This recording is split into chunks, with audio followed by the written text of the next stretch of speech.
કેમ છો TET TAT pass ઉમેદવારો? ગઈકાલ 16 જાન્યુઆરી 2025 શિક્ષણ મંત્રીએ આપણને વચન આપ્યું કે 1 માસની અંદર તમામ ભરતી પ્રક્રિયા અમે પૂર્ણ કરીશું. તો કેટલાક ઉમેદવારો તો બેગ પેક કરવાની તૈયારીમાં હશે કે શિક્ષણ મંત્રી સાહેબે વચન આપ્યું એટલે સોનાની મોહર સમાન બરાબર વાત છે એ પૂર્ણ થશે. પણ આપશ્રીઓ કેટલાક મને જવાબ આપજો. શું જૂના શિક્ષકનું ફાઇનલ મેરિટ લિસ્ટ અને શાળા પસંદગી આવી? શું 9 થી 12 ડોક્યુમેન્ટ વેરિફિકેશન શેડ્યુલ આવ્યું? શું 1 થી 8ની અંદર પ્રોવિઝનલ મેરિટ લિસ્ટ આવ્યું? તો આપણે કઈ રીતે આશા રાખી શકીએ કે 1 માસની અંદર ભરતી પ્રક્રિયા પૂર્ણ થશે? તેમ છતાં પણ માનનીય શિક્ષણ મંત્રી સાહેબ, અમારા તમામ ઉમેદવારોને વિશ્વાસ છે કે તમે 1 માસની અંદર ભરતી પ્રક્રિયા પૂર્ણ કરશો.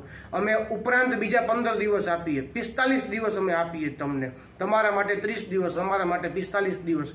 અને તમે જે એ 28 ફેબ્રુઆરી જે આપણો નેશનલ સાયન્સ ડે છે, વિજ્ઞાન દિવસ છે રાષ્ટ્રીય, એ દિવસ સુધીમાં તમે છે એ તમામ ભરતી પ્રક્રિયા પૂર્ણ કરી અને ઉમેદવારો છે એ સરસ મજાના હોળીના રંગમાં રંગાઈ જાય શાળાઓની અંદર, એવી શુભેચ્છા સાથે તમે છે એ આ ભરતી પ્રક્રિયા આવનારા 1 માસની અંદર પૂર્ણ કરી આપો.